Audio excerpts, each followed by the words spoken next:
Hey everyone, episode 3 of my ACL recovery TED Talk. I am 3 weeks since my surgery. I'm 9 weeks since my injury, and I'm aiming to return to sport in 32 weeks, but realistically it could be 44 weeks, and I have nationals in 52 weeks. So I feel like I have so much time and yet so little time to do a lot of progressing in my recovery, and I do feel nervous at the moment about achieving the goals that I am setting out to achieve. But every week and every day, I feel like I learn something else. I discover something else. I speak to someone else and feel better about that process.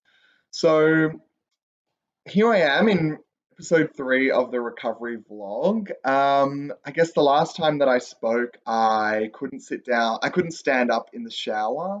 I was still limping quite badly. I was doing quarter squats. And now I am standing up in the shower, yes, and I am doing three-quarter squats with weights. I'm doing lunges, not full depth, but still doing them, crab walks, and the knee feels really, really good. The surgeon said that I am what they describe as a healer, which is a very flattering thing to be told. He said that my VMO quad activation is looking really good, which is really positive because it is something that I did focus on. I was squeezing that quad every single chance that I got. And so to have that back is a really great feeling. Did hop on the bike this week and it was quite painful at the highest inflection of the knee. It doesn't like that 90-degree spot. So I've kind of eased off that and focused just on squats. Dropping into the chair and standing back up has been really good because that lets me test the distance that my knee can bend comfortably. And I am happy with how that is progressing. Something that I wanted to talk about is that I do feel like my progress is slowing, and it's something that a lot of ACL recovery patients talk about is stalling, taking 2 steps forward, 1 step back, or taking 2 steps forward, 5 steps back, or not taking any steps at all, as the case may be. And I certainly am feeling that.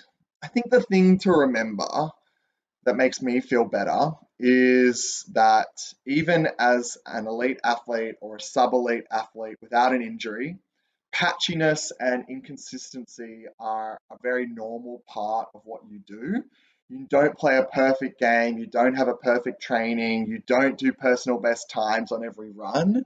And to have those peaks and troughs is a really normal part of what we do. So I'm kind of getting comfortable with that because I know that that is a very normal experience for any athlete at any part of their career, is a bit of inconsistency. And the best thing you can do is control the factors that you can control. And the other thing that you can do is add variety to your workout. So I'm hoping to start in the pool soon, just jumping up and down on the spot so that I'm practicing the motion of jumping, but have that protection of the water around me. I think I'll be able to run on the spot in the water too, which I think will be good to just get back into the motion of running without actually doing the impact of the running. So variety is a really great way to reinvigorate your training program and steer you back on course by deliberately going off course. But I will be trying it and let you know as well. The other thing emotionally that I wanted to talk about was jealousy because my boyfriend goes on runs every day and I'm green with envy that he can go on runs and I can't. But I do think to one of the best netball coaches I ever had, Teresa, and she always said, trust the process. And I love that expression because um, it might not feel right and it might feel slow or it might feel completely wrong. But in the end, you have to trust the process. There are people and physios and surgeons that have done this hundreds and thousands of times before you and us. And if they are telling you what to do, it's not because they're making it up on the spot, it's because they know that that is part of your process. So lean into the process, lean into the opportunity to work on different things. I'm really enjoying the opportunity to build up my calves with calf raises. I have not focused on that before, and I have been told that I have small calves. So I'm really enjoying the opportunity to work on my calves.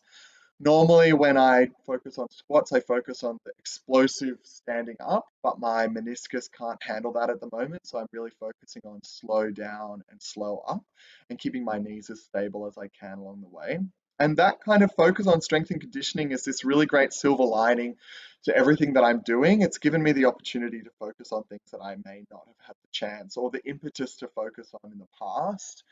And I think that in the long run, it's definitely going to help my game because returning to form is something that I'm very worried about. When I did my injury, I really felt like I was playing the best netball of my life. And I know that I'm going to go back to training and feel pretty ugly and pretty clumsy in what I'm doing, but I'm going to trust the process. And I can't think about returning to form and jump passes and no look feeds until I can run in a straight line again. So it is baby steps. You can't run until you can walk, and you can't play in peak form until you can change direction. So I have to focus on all of those little pieces along the way. And the other thing to remember is that they drilled two huge holes in my bones, which need time to recover. And that time can be well spent watching Netflix and eating ice cream and talking to your friends without you feeling guilty as well. So I'm really leaning into that part of the process and trusting that part of the process because the long game is to play netball again, and I'm really excited to do that.